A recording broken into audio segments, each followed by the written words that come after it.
Kalojmë tek zonja Dashuri Divintari, ajo është nënë e 3 vajzave dhe gjyshe po ashtu e 3 nipave dhe 1 mbese.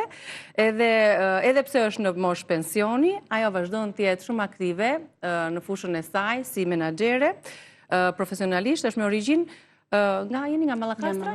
E kam që sakt, dhe një nga përvojat më të veçanta të zonjës Dashuri është udhëtimi i saj në Afrikë. Ajo vetëm pak më parë shkëtoi nga bregu i Fildisht, i pëlqejnë udhëtimet. Sa shtete ke vizituar?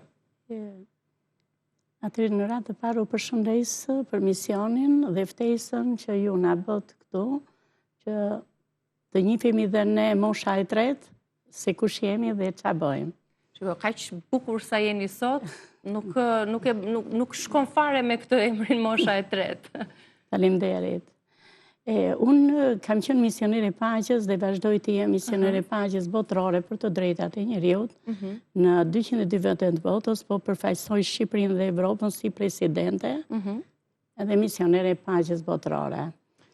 Ne funksionojmë në shumë vende të botës dhe udhtojmë si misionere ku është nevoja.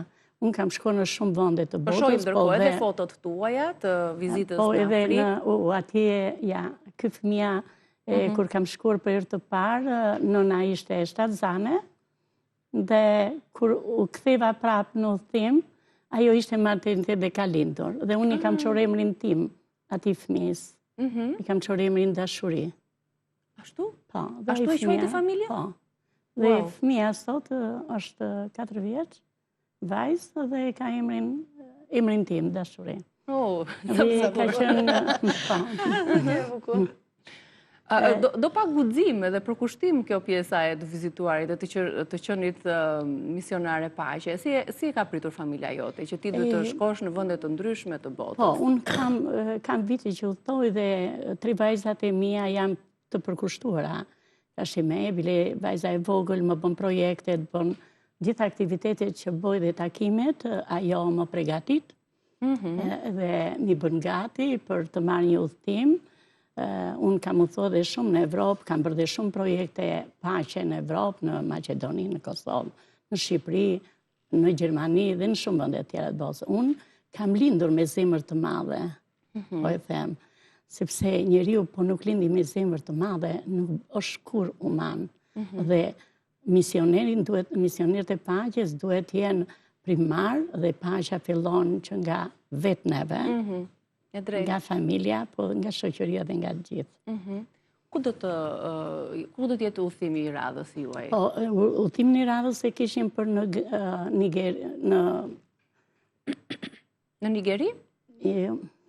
Po ndërkohë keni një listë të gjatë të shteteve që ju i keni vizituar. Që ne do udhëtoni me ftesë të ambasadorit të paqes atje, për të udhëtuar deri në 7 veta, po e kemi ndalur tani këto është e përballueshme për ju, duke qenë se angazhuar, gjyshe gjithashtu, familja të kërkon prave, largimi për disa ditë dhe muaj të tërë larg. Me thënë të drejtën, unë kur shkoj në grupin e paqes dhe udhtoj, bëhen më e re nga ato që janë 20 vjeç.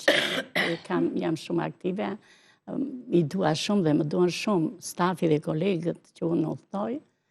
Çfarë të ka ndryshuar në jetën tënde udhtimi? Ka bërë më të lumtur, më të pavarur?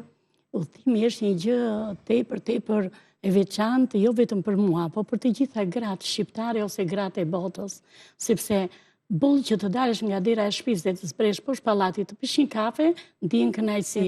Jo të bësh udhëtime dhe të shikosh një botë ndryshe, njerëz ndryshe, takime ndryshe, dhe kur merr një mision pastaj që shkon te njerëzit dhe u jep ndihmë, ajo është më... Ti ke mbushur shpirtin në rast të parë, edhe përveç se lumturisë.